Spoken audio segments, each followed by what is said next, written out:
For 6 years, the only sound that filled the Sterling estate after dark was the crying of one small boy who had forgotten how to stop. Gordon Whitfield Sterling had tried everything. He had flown in a behavioral specialist from London who charged $400 an hour and left after 3 sessions, pale and defeated. He had hired a retired pediatric nurse from Vancouver General, who lasted 11 days before quietly handing in her notice and wishing him luck with a look that said she didn't believe in it. He had consulted with a sleep clinic in Montreal and a child psychologist from Melbourne, who communicated exclusively through email and recommended weighted blankets. The blankets helped for exactly 1 night. Then came the crying again and the long, dark hours that swallowed the house whole. His son, Emmett, was 5 years old. Emmett had not slept through a single night since the accident that took his mother 18 months ago. Not one night, not even close. And Lena Vasquez had just been fired from her 3rd job in 4 months. She stood on the corner of Robson Street in downtown Vancouver, her rain jacket soaked through to her shoulders because the zipper had broken 2 weeks ago and she hadn't had the money to replace it. She was 28 years old. She had a diploma in early childhood education she hadn't finished, a phone that was 1 missed payment from being cut off, and a younger sister named Petra who owed $42,000 to people who had stopped being patient about it. When the placement agency called with the Sterling job, the one no other candidate had accepted, Lena almost hung up. Almost. $5,000 a week. Live in. Indefinite contract. She said yes before she finished processing what indefinite meant. The Sterling estate sat behind iron gates on the edge of West Vancouver, perched above the tree line with a view of the Burrard Inlet that would have been beautiful under different circumstances. The car the agency sent picked her up at 7 in the evening. By the time they reached the gate, the rain had turned to a steady downpour, hammering the roof of the town car like a message she wasn't sure she wanted to read. The housekeeper, a compact, careful woman named Mrs. DuPont, met her at the door. She had the expression of someone who had stopped expecting good news. "You must be Lena," Mrs. DuPont said, eyeing her canvas duffel bag with barely concealed sympathy. "Come in. Mr. Sterling will see you briefly."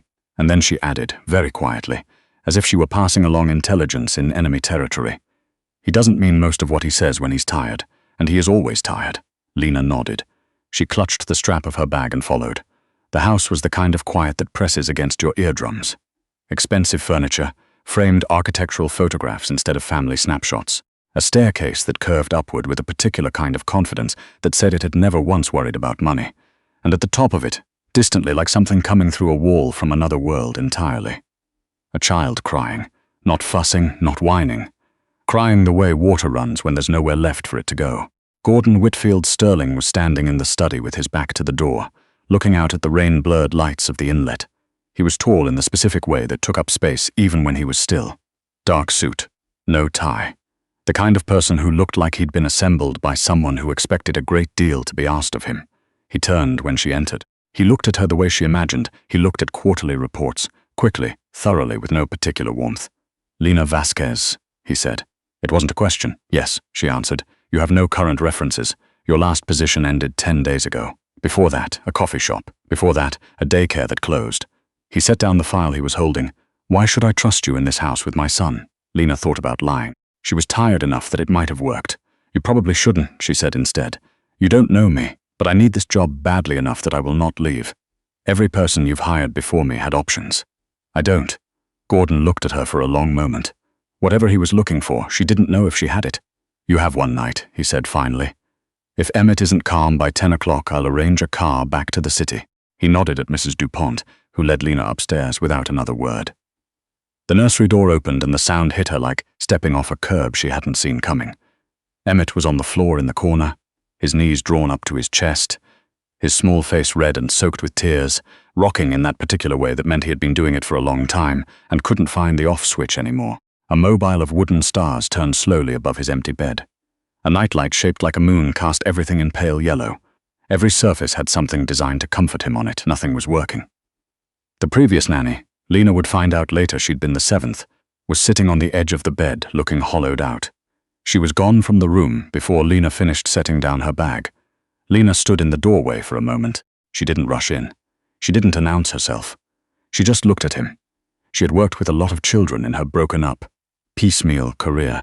She had worked with kids who bit and kids who screamed and kids who went completely silent and stared at you like you were made of glass. She knew the difference between a child who wanted something and a child who had lost something. Emmett wasn't looking for a toy or a snack or his father. He was looking for something that wasn't in the room. She crossed to the window. The nightlight threw shadows across the curtains, moving slightly in the heat of the ventilation. She followed the shadows with her eyes, and then she understood. The light was the problem, not the darkness, the moving light. She didn't ask permission. She unplugged the nightlight.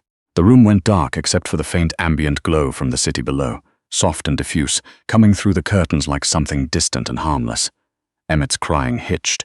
He went confused instead of terrified. Lena sat down on the floor, not near him. She didn't reach for him. She didn't speak. She pulled her knees up, roughly mirroring his posture, and waited. In the hallway, she heard Gordon Sterling stop walking. She became very aware of him standing just outside the door. She didn't look. She kept her eyes on the middle distance and began to hum. It wasn't a lullaby. It wasn't anything designed for children at all. It was a low, unhurried melody her grandmother used to hum in the kitchen in Winnipeg, stirring soup on Sunday evenings while the wind pushed against the old storm windows. Her abuela had learned it from her own mother, who had learned it somewhere in Oaxaca before she left. It had no official name that Lena knew of. It was just the sound of the end of the day, the sound of enough for now. Emmett's breathing changed. He didn't come to her immediately. He watched her from the corner for a long time, deciding. She hummed. She waited. She did not look directly at him, the way you don't look directly at a cat you want to trust you. And then a small, warm weight settled against her left side. He didn't say anything. He just leaned. Like a plant leaning toward the only window in the room, Lena kept humming. She raised her arm very slowly, and he tucked himself underneath it without being asked. She felt him shaking at first, and then less, and then not at all. In the hallway, Gordon Sterling made a sound she wasn't meant to hear. It was barely anything. A breath released, the smallest possible sound for the largest possible feeling. She heard his footsteps move away. She hummed until Emmett's breathing deepened into sleep. And then she kept humming for another 10 minutes just to be sure. Emmett slept until 7:45 in the morning. Gordon was already in the kitchen when she came downstairs, standing at the counter in a charcoal sweater, reading something on his phone. He looked up when she entered. He didn't say thank you. He said, "Coffee is on the left, help yourself." She would later understand that this was as close to gratitude as he typically got before 9 in the morning. She poured herself a mug and sat at the island across from him. The kitchen was enormous and full of pale winter light. Through the window she could see fog sitting on the inlet, white and thick as wool. He closed his phone. He set it face down on the counter. "Emmett has been like this since the accident," he said. He didn't elaborate on what the accident was, and she didn't ask. "You're the first person he's allowed to touch him since November." She wrapped her hands around the mug. "It's the shadows from the nightlight, the moving ones. I think they remind him of something." Gordon looked at her. He said nothing for a moment. "I didn't. I guessed." He nodded slowly, the way people nod when they're recalibrating an assumption. "You'll want to know his schedule. Mrs. DuPont can go through it with you. His speech therapist comes Tuesdays and Thursdays. He eats almost nothing at dinner but will eat anything at breakfast. He doesn't like loud noises or sudden movements." He paused. He used to like music. He said it like it was past tense in a way that meant he wasn't sure it was fixable. "What kind?" His mother played piano. He would fall asleep listening to her practice. "Since she died, he hasn't." Gordon stopped. He picked up his phone again, not to read anything, just to have something to hold. "Since she died, he hasn't let anyone play it." He finished the piano in the front room. "It's been closed for 18 months. Lena looked into her coffee. She filed that away somewhere quiet. She had been in the house for 6 days when the call came. She was in the back garden with Emmett, who was crouched over a patch of mud near the garden wall with the focused intensity of a scientist, when her phone buzzed. Unknown number. Vancouver area code. She answered it because Petra had been using borrowed phones. It wasn't Petra. It was a man with a flat, unhurried voice who told her that her sister had missed her second payment and that the people she owed were becoming creative about alternatives. He said the word creative the way someone says it when they mean the opposite of creative. He said she had 72 hours. Lena kept her voice even. She kept her eyes on Emmett. She said she understood and she ended the call. Her hands were shaking. That evening, after Emmett was asleep, she'd hummed for 20 minutes, sat with him for 10, and he'd gone down like a light. She went downstairs intending to go to the kitchen for water and instead found herself standing in the doorway of the front room. The piano was a Steinway, dark walnut. It had the particular stillness of something that had been waiting. She had taken 6 months of lessons when she was 12. Before her family moved and the lessons stopped, she could play almost nothing, a few scales. One Chopin piece she'd mostly forgotten. But she sat down on the bench anyway. She didn't play. She just sat there with her hands in her lap. She didn't hear Gordon come to the doorway. She didn't know he was there until he spoke. "You don't have to be careful with it," he said. "It's just an instrument." She turned around. He was leaning against the doorframe with his arms crossed, wearing the particular expression of a man who had rehearsed being indifferent to something for a long time. "I can barely play," she said. "Then barely play," he said, and he walked away. She played 4 bars of the Chopin piece. It came out slower than it should have been, uneven, with a missed note in the 3rd bar. From upstairs there was silence. She stopped. She waited. No crying. She played it again, the same 4 bars. Slow, imperfect, searching. And then, from the top of the stairs, she heard small feet. Emmett appeared in the doorway in his pajamas, his dark hair sticking up on one side. He looked at the piano. He looked at her. He didn't say anything. She moved over on the bench. Just slightly. Just enough. He climbed up and sat beside her. He didn't ask her to play anything. She played the 4 bars again. He leaned against her arm exactly the way he had the first night in the nursery. She played it again and again. The same 4 bars over and over, until she felt his breathing settle. Gordon Sterling watched from the hallway. He did not come into the room. Later, she would find out that that particular piece, the opening bars of Chopin's Nocturne in E-flat major, was the one his wife, Diane, had been learning when she died. She had been a beginner, still uncertain with it, still playing it slowly and with missed notes. The same missed notes Lena had played without knowing. She found out from Mrs. Dupont, who told her with the careful precision of someone who had been waiting to tell someone for a very long time. How could she have played it the same way? Mrs. Dupont said more to herself than to Lena. She played the same wrong note in the same bar. Every single time, Lena didn't have an answer for that. She had never heard of Diane Sterling. She had learned that fragment of Chopin in 2009 from a teacher named Miss Kowalski in a church basement in Winnipeg. There was no explanation that made logical sense. She didn't mention it to Gordon.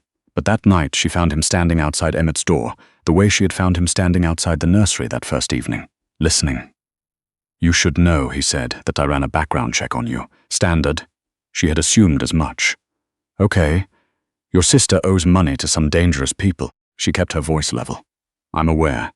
He turned. He looked at her with the particular directness of someone who had spent a long time being lied to and had stopped being polite about checking the people she owes. "Do you know who owns that debt now?" Something cold moved through her. "What?" Gordon's jaw tightened. "My security director ran a cross-reference. The debt was purchased 2 weeks ago. It's now held by an investment group that is a known front for Hargrove." She didn't know who Hargrove was. The name meant nothing to her. "Richard Hargrove," Gordon said quietly. "He is the primary reason I have armed security at this gate. He and I have been in litigation over a real estate development for 3 years. He was my business partner. He has not taken our falling out well." Lena stared at him. "Are you saying that Petra's debt being bought was that someone engineered it?" "I'm saying it's possible," Gordon said. "And I'm saying that until I know for certain, I need you to tell me if anyone contacts you about your sister. Anyone." She thought about the call in the garden, the flat-voiced man and his 72 hours. She told Gordon. He listened without interruption. When she finished, he said nothing for a moment. Then he said, "Don't respond to them. Come to me first, whatever they ask you to do." She nodded. Her throat felt dry. He started to walk away. Then he stopped. "I should have told you this when you arrived," he said. "The last 2 people who were in your position, the nanny before you and the security consultant before her, both had vulnerabilities Hargrove found and used. He is thorough, he is patient, and he wants access to this house and to Emmett." Lena felt the floor shift slightly. "Why Emmett?" "Because he knows I will do anything to protect my son," Gordon said. "And that makes Emmett the most efficient leverage." He looked at her steadily. "I want you to know what you're in the middle of. I should have told you from the start." It was the closest thing to an apology he was apparently capable of. She said, "I would have taken the job anyway." He looked at her for a moment longer. Then he nodded once and walked away. The threat came on a Thursday. It came through Emmett's speech therapist. The therapist, who had been working with Emmett for 4 months, arrived for his Tuesday session looking different. Lena noticed it immediately. A tightness around her eyes, a brightness to her voice that was slightly too calibrated, too deliberate. She noticed Dr. Beauchamp glance toward the rear of the house twice before the session even began. Gordon was in Toronto. He had flown out at 6 that morning. He had given her the emergency contact for his security director, a quiet, efficient man named Aldridge, and told her not to open the service door for anyone without him present. During the session, Lena sat in the adjoining room. Standard practice. She had done it every Tuesday and Thursday. She could hear Emmett through the partially open door. working through his exercises with the careful effort of someone carrying something heavy. She heard Dr. Beauchamp tell him she had a special game. She heard her ask if he wanted to go see the garden. The garden was at the rear of the house, past the service door. Lena was in the room before the sentence was finished. "Dr. Beauchamp," she said, keeping her voice pleasant, "let's stay inside today. The weather's changing." The therapist looked at her. Something flickered behind her eyes. "He loves the garden," she said. "It's been good for his sessions. Today we'll stay in," Lena said. She picked up Emmett and held him on her hip. He looped his arms around her neck without protest. She watched Dr. Beauchamp's hand move toward her jacket pocket, then stop. The woman's face collapsed all at once, the controlled brightness giving way to something rawer and more desperate underneath. "They have my daughter," she said. Her voice had dropped to barely anything. "They told me to get him to the east gate. Just to the gate. They said they wouldn't hurt him." Lena tightened her arms around Emmett. "Who told you that?" Beauchamp shook her head. "It doesn't matter," she said. "Please." "They've had Abby since Sunday." Lena looked at the woman in front of her, a person being crushed by something from the outside, and felt a recognition that sat in her chest like a stone. She knew exactly what it was to have someone you loved used as a pressure point. She knew the specific arithmetic of that kind of desperation. She also knew that Emmett was still in her arms, warm and trusting, his cheek against her shoulder. "Sit down," Lena said. "I'm going to call someone who can help. But you have to trust me, and you cannot open that door." She called Aldridge with one hand, holding Emmett with the other. Aldridge's voice was calm in the way that efficient, practiced people are calm. "Don't move from where you are," he said.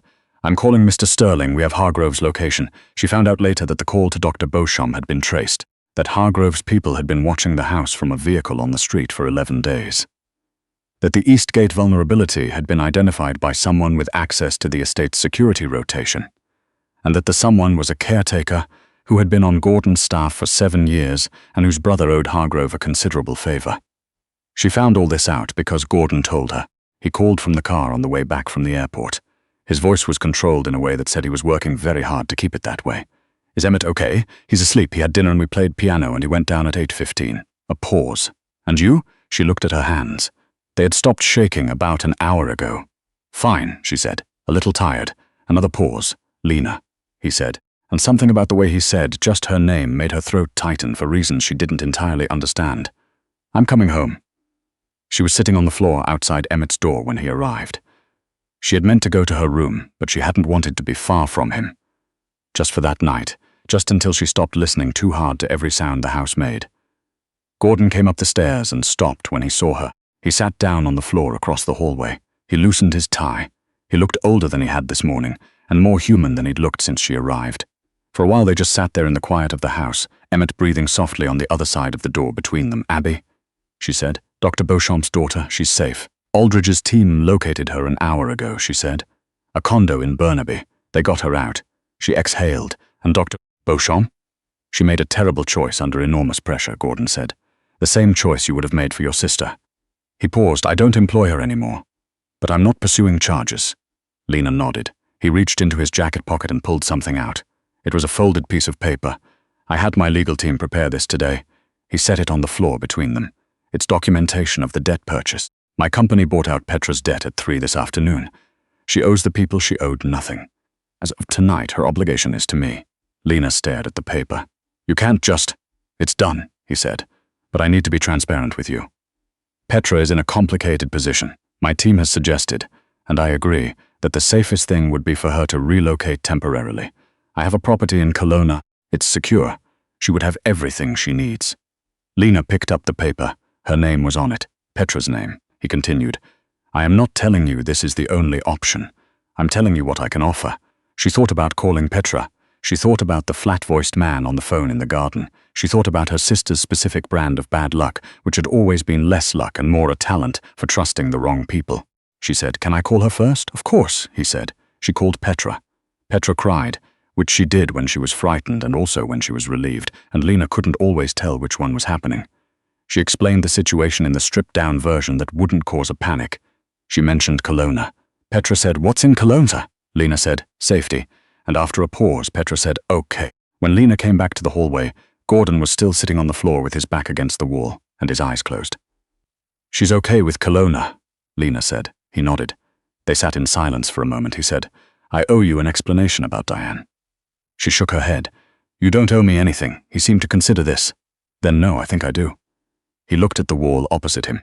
She died in February of last year. Black ice on the Coquihalla. She was coming home from her sister's. Emmett was in the car.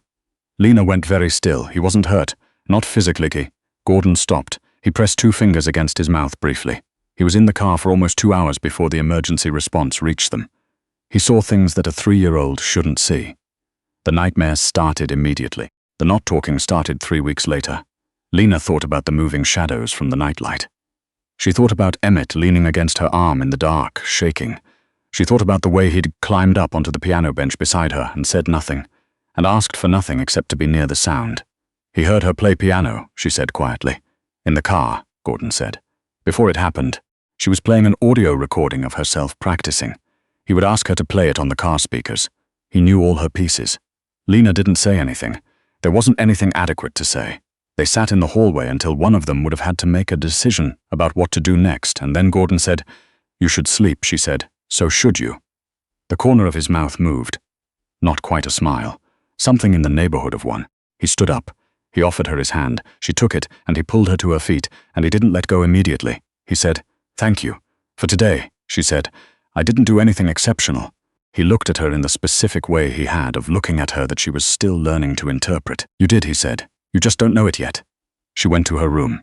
She did not sleep immediately.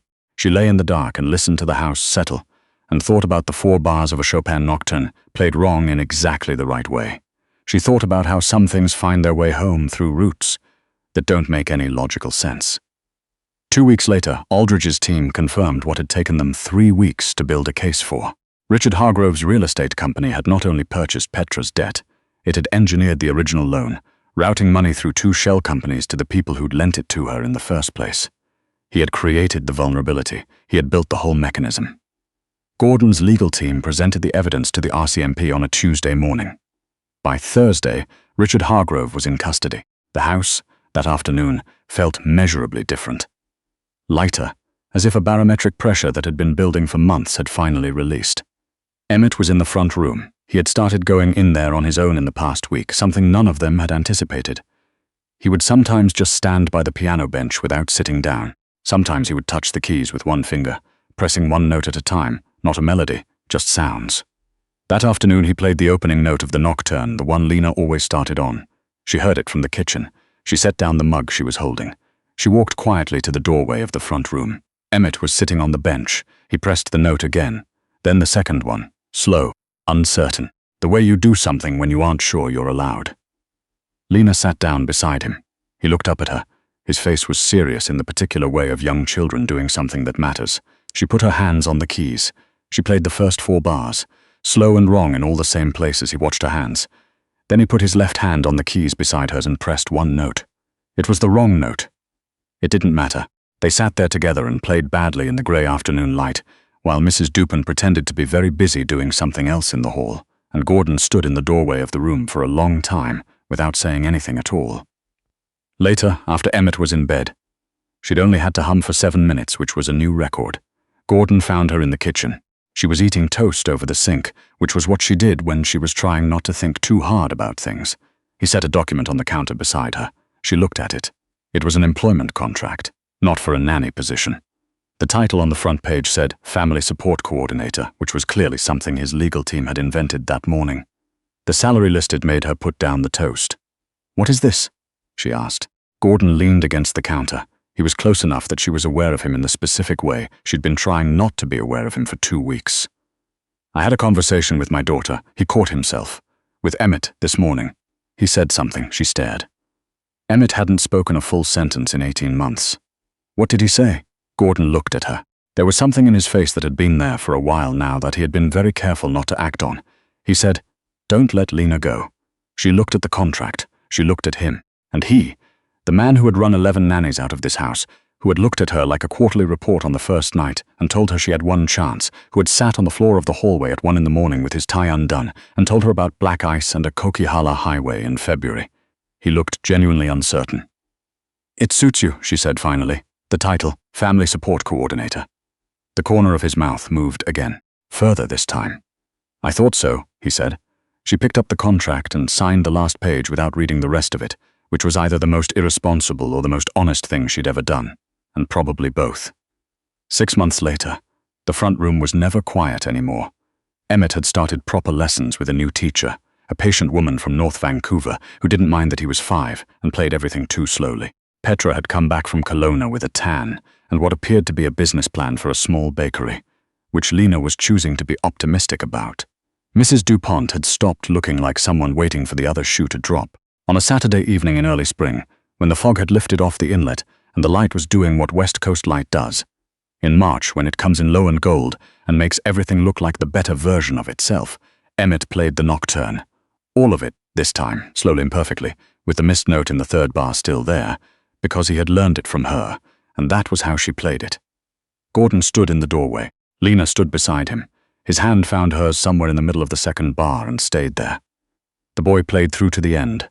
The last note hung in the air of the front room for a moment, that particular way a piano note does, sustaining and then slowly releasing, like something that has been held tight for a long time learning, finally to let go. And then Emmett turned on the bench and looked at both of them, and he smiled.